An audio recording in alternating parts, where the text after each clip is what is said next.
আসসালামু আলাইকুম। Welcome back to my channel Masuma's kitchen. কেমন আছেন সবাই? আশা করছি সবাই ভালো আছেন। আলহামদুলিল্লাহ আমি আপনাদের দোয়া অনেক ভালো আছি। প্রায় অনেক দিন আমি আমার ভিডিও আপলোড দিচ্ছি না। আমার চ্যানেলটা কিন্তু আমি নতুন খুলেছিলাম।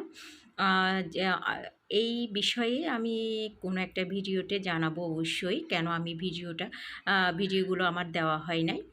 তো আমি তো আমার যে রান্নাগুলো আপনাদের সাথে শেয়ার করি। মূলত আমার একটা ক্যাটারিং বিজনেস রয়েছে।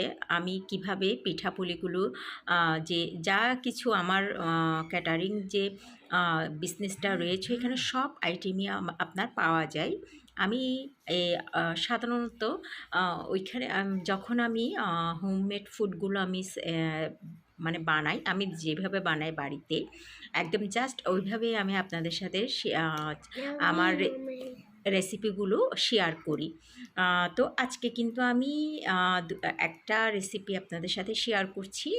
আমি কিন্তু অলরেডি ওইটা আপনাদের ভিডিও দিয়েছি, তবে আমি আবার নতুন করে দিচ্ছি। এটা আমার মনে হলো আমি আরেকটা ভিডিও করি এই পিঠা নিয়ে। পিঠাটা হলো যে চট্টগ্রামের ঐতিহ্যবাহী, আমরা সবসময় বলি পাক্কন পিঠা বলি।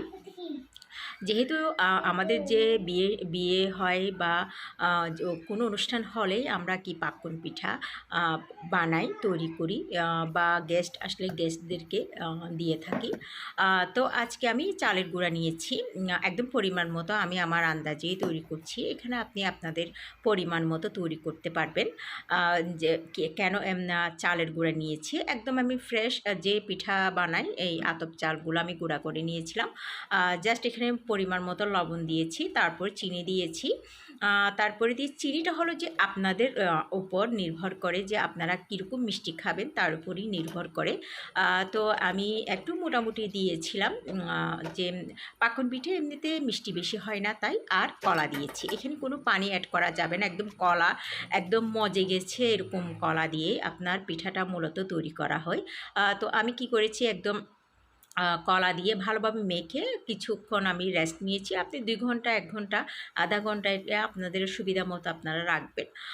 তো একটা আমি বাসন নিয়েছি, বাসনের উপর আমি একটা পাতলা পলিথিন নিয়েছি, এর উপর তেল দিয়ে আমি একটু চ্যাপ্টা করে, বেশি চ্যাপ্টা এমনভাবে করেছি যে বেশি পাতলাও হবে না আর বেশি মোটাও হবে না। বেশি মোটা হলে কিন্তু পিঠাগুলো ফুলবে না। আর পাকন পিঠার একটা বিশেষত্ব হলো যে একদম ফুলে যেতে হবে, খুব সুন্দর করে ফুলতে হবে।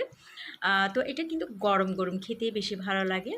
আর ঠান্ডা হয়ে গেলে তো একটু একটু আপনার শক্ত টাইপের হয়ে যায়। যাই হোক, এটা আপনার আবার যখন আপনি একটু গরম করলে আপনার আবার সফট হয়ে যাবে। তো এভাবে আমি আমার পিঠাগুলো সবগুলো আমি তৈরি করে নিচ্ছি একদম আমি আমার পরিমাণ মতো। এটা আপনি আপনার কলার পরিমাণের উপর নির্ভর করে। আপনার চালের গুঁড়ার উপরও আপনি কলা, যতক্ষণ না আপনার কলাটা চালের গুঁড়োটা আপনার মিক্স করছেন ততক্ষণই আপনি কলাটা দিবেন, এভাবে আর কি। তো এভাবে আমি সবগুলো পিঠা আমি একদম বানিয়ে নিয়েছি। এখানে পিঠা বানাতে গিয়ে সবগুলো যে আপনার ফুলবে এটা কোনো কথা নেই। কিছু কিছু আপনার চ্যাপ্টা থাকবে আর কিছু কিছু আপনার ফুলবে।